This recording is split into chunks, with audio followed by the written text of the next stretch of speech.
میرے ساتھ بہت سارے لوگ نا تصویریں کھنچواتے ہیں، حالانکہ میں زیادہ قائل نہیں فوٹو کا، شاید آج تک میں نے ڈیمانڈ نہیں کی کہ میری فوٹو کھینچو، اور ہو سکتا ہے مطلب یہ کنفرم نہیں، لیکن میری دانش بینش میں ایسا نہیں کہ میں نے کبھی اپنے ہاتھ سے فوٹو بھی کھینچی ہو، مزاج نہیں، طبیعت نہیں، دلچسپی نہیں۔ لیکن میرے گاؤں کا ایک موچی ہے، جوتے گانٹتا ہے، اس شخص نے 4 بیٹیاں بیائی ہیں جوتے گانٹ کے، اور میرے ابا جی بتایا کرتے تھے کہ جن دنوں نا دھیلا چونی جوتا گانٹنے، اب تو جوتے کوئی گنڈواتا ہی نہیں، اب تو گانٹنے کا رواج نہیں، اب تو بچے نئے ہی لیتے ہیں، تو جوتا گانٹنے کے لیے جب اس کو دیتے تھے تو چونی اگر اس کی ہوتی تھی نا تو اس کو کہتے تھے نا روپیہ تو رکھ لے، تو کہتا کیوں رکھوں جی، میری چونیاں تو میں نے چونی لے لی، اور ناراض ہو جاتا تھا۔ 4 بیٹیوں کی شادی کی ہے اس نے، پھر اللہ نے اسے عمرہ بھی کرایا، اور آج بھی وہیں بیٹھا ہے۔ تو میں جب گاؤں جاتا تو میں کہتا ہوں چاچا میں تیرے ساتھ تصویر کھنچوانی ہے، تو مجھے کہتے ہیں پتر میرا تو منہ بھی نہیں تو گیا میرے ساتھ فوٹو، تو میں کہتا ہوں یار تو ایک انسان ہے، تو ایک مثال ہے، جس بندے نے ہاتھ پھیلانے سے نفرت کی ہو، اب تو چندہ ہی چندہ رہ گیا، چندہ ہی چندہ، اس کے علاوہ اللہ معاف کرے کوئی دوسری شے۔ میں گلاسکو میں تھا تو مجھے ایک صاحب کہنے لگے آپ نے کوئی اعلان شلان نہیں کرنا، مدرسہ نہیں ہے؟ میں نے کہا مدرسے بڑے ہیں پر اللہ کا فضل ہے، کیونکہ وہ نبی کریم کے نام کے ہیں تو ہمیں کبھی کمی کوئی نہیں آئی، کبھی نہیں کمزوری آئی، رونے کا مزاج بھی نہیں، وہ چل رہا ہے مدرسہ۔ تو میں نے کہا آپ کیا سمجھتے ہیں جو یہاں آیا ہے وہ چندے لے نہیں آیا ہے؟ کیا مزاج آپ لوگوں نے بنا لیا، اس سے نکلیں۔ وہ بھی کوئی قومیں ہوتی ہیں جو ہر وقت ہاتھ پھیلا کے رکھتی ہیں۔ قرآن مجید نے صحابہ کی تعریف کی، لا یسألون الناس الحافا، وہ لپٹ لپٹ کر سوال نہیں کرتے۔ یہ صحابہ صفا کی بات کی قرآن پاک نے، لپٹ لپٹ کر سوال، خبردار تھوڑے پہ گزارا کرنا سیکھو، عزت کی زندگی جیو گے۔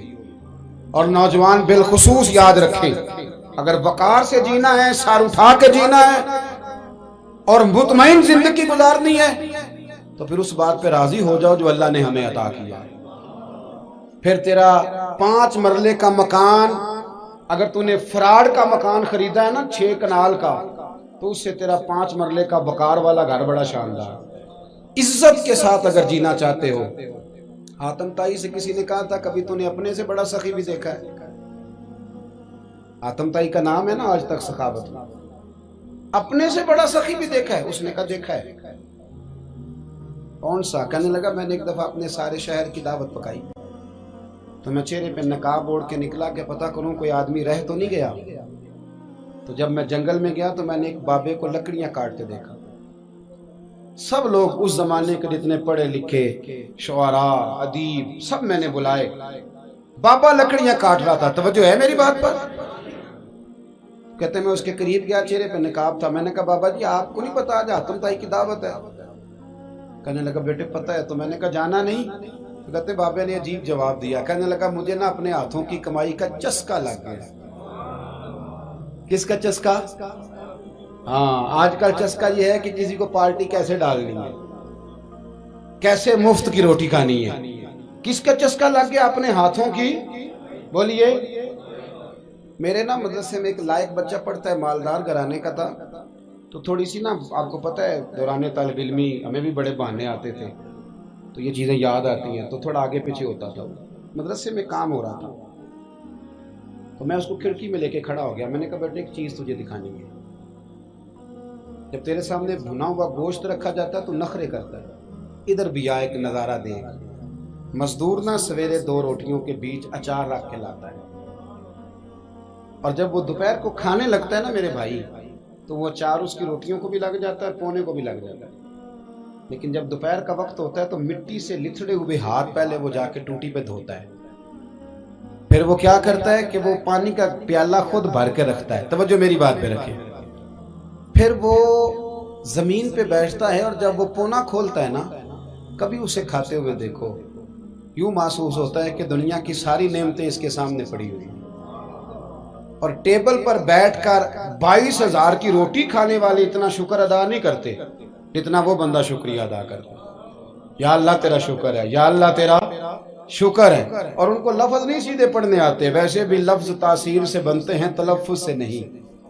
اہل دل آج بھی ہیں اہل زبان سے آگے. صحیح تلفظ نہیں ادا کرنا آتا، لیکن جب وہ ہاتھ باندھ کے کہتے ہیں نا یا اللہ تیرا شکر ہے، تو یوں محسوس ہوتا ہے کہ روٹی تو اس بندے نے کھائی ہے، کھانا تو، ورنہ شادی کے موقع پر اتنا کھایا نہیں جاتا جتنا تباہ کیا جاتا ہے، کیونکہ مفت کا ہوتا ہے نا، مفت کا. تو یاد رکھیں محنت کی کمائی ایک حسن ہے، ایک وقار ہے. وہ جو بندہ 50 لاکھ روپیہ مہینے کا یا سال کا کماتا ہے وہ تو دیکھتا بھی نہیں بیچارہ پیسوں کو، وہ بینک میں آئے اور بینک سے ہی ساری زندگی اپنی دولت دیکھ سکتا. لیکن جو 600 روپیہ دیہاڑی لیتا ہے نا، اس کو جب شام کو ملتی ہے تو 3 دفعہ ہاتھ صاف کرتا ہے اور 3 دفعہ بسم اللہ شریف پڑھتا ہے اور پھر وہ جیب میں ڈالتا ہے، پھر وہ حساب کرتا ہے کہ 50 کہاں لگانے ہیں، 60 کہاں. تو خودداری سے جیو، باوقار رہو گے، باعزت رہو. حاتم طائی کہتے ہیں مجھے کہنے لگا کہ مجھے ہاتھوں کی کمائی کا چسکا لگ گیا ہے، اب مفت کے دسترخوان پر مجھے مزہ نہیں آتا. تو کہتے ہیں میں تو بس اس کا فدائی ہو گیا. جب میں واپس آنے لگا تو اس نے مجھے آواز دی، میں واپس پلٹا تو کہنے لگا بیٹا آپ بھی دعوت پہ جا رہے ہیں؟ میں نے کہا ہاں. تو اس نے مجھے 5 دینار نکال کے دیے، کہنے لگا یہ لے جاؤ، حاتم طائی کو نہ دینا، وہاں جو آدمی لنگر پکا رہا نا اسے دے دینا، یار بڑے بڑے لوگوں نے روٹی کھانی ہے، چلو میرا بھی حصہ پڑ جائے گا. تو حاتم طائی کہتے ہیں میں گھوڑے سے گر گیا، چہرے سے کپڑا اٹھایا اور میں نے کہا بابا میرے سینے سے لگ، میں تو امیر ہو کے سخی ہوں نا، تو غریب ہو کے بڑا سخی ہے. آج سمجھ آئی ہے تیری سخاوت کی.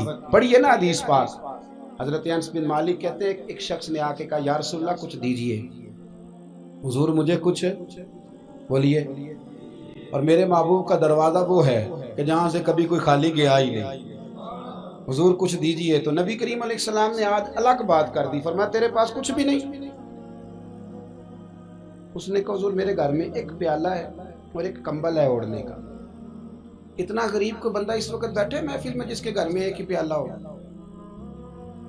جو چپ ہے ان کے بارے میں کیا نظریہ اختیار کرو؟ کوئی ایسا غریب جس کے گھر میں ایک ہی پیالہ ہو، صرف ایک ہی کمبل ہو. لیکن یہاں بیٹھے میرے سمیت ہر تیسرے بندے کو آپ پوچھ لیں کہ حالات کیا ہیں تو کہے گا دعا کرو. بڑی مشکل ہے، اتنا غریب کوئی بندہ موجود ہے، لیکن آپ کسی کو پوچھ لیں وہ کہے گا جی بس دعا کریں. کوئی ایسا پیر مل جائے جو مجھے اللہ دین کا چراغ دے دے تاکہ نوٹ کسی طریقے آ جائے.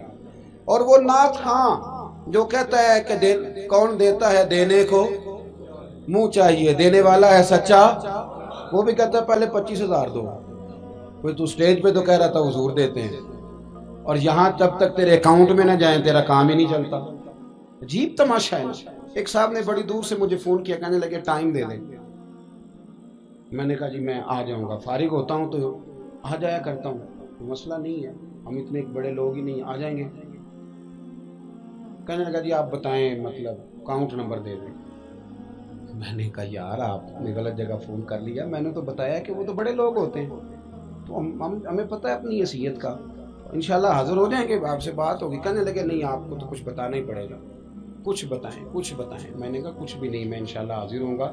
اللہ نے مجھے توفیق دی ہے، میں شام کو بڑی زبردست کھانا اپنے بچوں میں اچھا بیٹھ کے کھاتا ہوں. ایک گاڑی ہے جس پہ سفر کرتا ہوں، اگرچہ مکان میرا 2 کمروں کا ہے، پر کبھی اللہ تعالیٰ نے میرے دل میں یہ تمنا پیدا نہیں کی کہ کوئی بہت بڑا ہو تو گزارا صحیح ہو.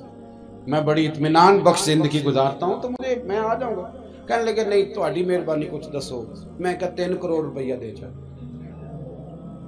کتنا جی؟ اللہ جانتا ہے ہنسانے کے لیے بات نہیں کر رہا، اور مسجد میں اونچا ہنسے بھی نہ. کتنے دیں؟ جی یہ تو آپ نے کیا کہہ دیا. میں نے کہا یار اگر میں نے اپنے لفظ ہی بیچنے ہیں تو اب میں 25-40 ہزار میں بک جاؤں. تو میں تو سمجھتا ہوں کہ نبی پاک کا فرمان بڑا قیمتی ہے، تو ریٹ لگاؤں تو میری حیثیت یہ ہو کہ 40,000 روپیہ. اگر میں نے بکنا ہی ہے تو کوئی ریٹ تو لوں نا. اور ویسے بھی میں تو سمجھتا ہوں کہ میں بڑا انمول ہوں، اس لیے کہ میں رسول اللہ کے دین کا نوکر ہوں. اور یہ غلطی ان کی نہیں جو بیچتے ہیں، غلطی ان کی ہے جو خریدتے ہیں. آپ لوگوں نے مارکیٹیں بنائی ہیں، آپ مارکیٹیں نہ بناتے تو کبھی مارکیٹوں میں اس طرح کی چیزیں بکنے کہ ہم نے ظلم کیا ہے، ہم نے زیادتی کی ہے، ہم نے یہ ماحول بنایا ہے. بہرحال بات دور نہ نکل جائے، واپس آتا ہوں. نبی کریم صلی اللہ علیہ وسلم نے فرمایا تیرے پاس کچھ نہیں، ایک کمبل ہے اور ایک، حضور نے فرمایا لے کے آ. یہ سرکار کا فرمان سیاستہ سے عرض کر رہا ہوں۔ اگرچہ امام جلال الدین سیوطی نے تفسیر در منصور میں تفصیل کے ساتھ اس روایت کو کئی طرق سے بیان کہا، ایک کمبل، یارو سوچو ایک کمبل جس بندے کے پاس ہو، ایک پیالہ، اس سے بھی کوئی غریب ہوگا۔ حضور نے منگا لیا اور بولی لگا دی، کون خریدے گا؟ ایک شخص نے کہا 1 دینار، ایک نے کہا 2، حضور نے 2 دینار میں بیچ دیا۔ وہ بولا نہیں کہ حضور 2 ہی تو چیزیں تھی، وہ بھی بیچ دی آپ نے۔ اللہ کے رسول نے فرمایا 1 دینار کا کھانا لے جاؤ اور 1 دینار کا کلاڑا خرید کے لاؤ۔ وہ لائے۔ حضرت انس کہتے ہیں بندہ بڑے نصیبوں والا تھا، وہ جب کلاڑا خرید کے لایا تو اس میں دستہ میرے نبی نے دستے مبارک سے لگایا، حضور نے دستہ لگایا اور فرمایا یہ لے جنگل میں جا۔ مسلمانوں، یہ میرے رسول اللہ کی تعلیم ہے، نوجوانوں غور کرو، اگر معاشرے کو سنوارنا ہے تو اس چیز پر محنت کرو۔ فرمایا یہ کلاڑا پکڑ، رسی پکڑ، جنگل میں جا، لکڑیاں کاٹ کے لا، کھا بھی اور کھلا بھی، پہن بھی اور پہنا بھی، جا۔ اور حضور نے فرمایا 15 دن مجھے نظر نہ آنا، جا کام کر، جا کے محنت کرنا اہل اسلام کا شیوا ہے۔ آج پوری دنیا میں ہمارا کشکول مشہور ہے، دھوکہ معروف ہے۔ لوگ کہتے ہیں کہ انہوں نے ایسے ہم نے طریقے غیروں سے پیسے نکالنے کے اختیار کیے، ایسے طریقے کہ کبھی سنے تو شرم سے سر جھک جاتا ہے۔ یہ معیار ہوتا ہے اعلیٰ قوموں کا کہ وہ چندوں پہ زندگی گزاریں، وہ مانگ کر کے کھائیں، یہ معیار ہوتا ہے۔ کسی کونے پہ بریک لگتی ہے تو آپ دیکھیں مانگنے والے کتنے زور و شور سے آتے ہیں، خدارا محنت کی عادت۔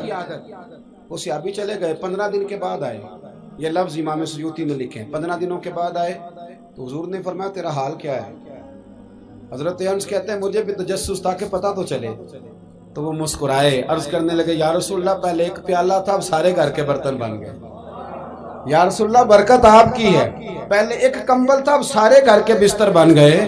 اور امام سیوطی کہتے ہیں انہوں نے جیب میں ہاتھ ڈالا تو 10 دینار نکالے، عرض کی حضور رکھ لے، میں اصحاب صفا کے لنگر میں حصہ ڈالنے آیا ہوں، یہ قبول کر لے مجھ سے۔ مہربانی فرمائیں، مہربانی، خودداری سے جیئیں اور تھوڑے پہ گزارا کریں۔ محمد مصطفیٰ آئے، بہار در بہار آئی، محمد مصطفیٰ آئے، بہار در بہار آئی، زمین کو چومنے جنت کی خوشبو بار بار آئی، زمین کو چومنے جنت کی خوشبو بار بار آئی۔ جناب آمنہ کا چاند جب چمکا زمانے میں، قمر کی چاندنی قدموں پہ ہونے کو نثار آئی، قمر کی چاندنی قدموں پہ ہونے کو نثار آئی۔ محمد مصطفیٰ آئے، بہار در بہار آئی، محمد مصطفیٰ آئے، بہار در بہار آئی، زمین کو چومنے جنت کی خوشبو بار بار آئی۔